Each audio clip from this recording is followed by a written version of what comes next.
Somebody said to me, I'm looking at a system, I would say to them, I use Tuft and it really works for me.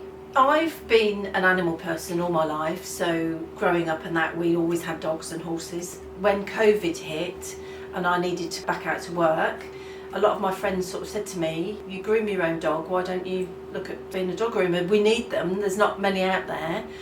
So that's where Betty's Bubble Room came from. My dog's called Betty, and it just seemed right for that to be a name, and yeah, that's where it came from. I have a day full of looking after other people's dogs, and then everybody's dog's lovely. We all think that it's only our own dogs that are lovely, but actually everybody's dogs are lovely, and that is the really nice thing about dog grooming. But it is hard work.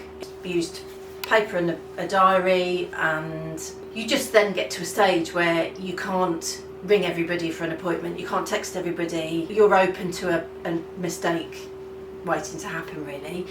So I suppose I got to a point where it just felt that I needed something to help me to do that, because I grew with using you. It really helped. Somebody said to me, I'm looking at a system, I would say to them, I use Tuft and it really works for me. Predominantly, I think most of my clients, what is it Sarah Cox said last week, over 50.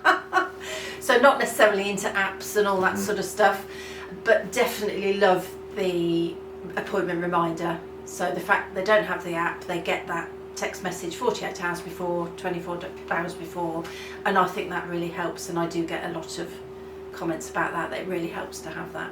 The message system for the appointment reminders is really good. It's really easy to use. Visually for the calendar, I can see things out of place quite quickly. It's very bold, it's very visual.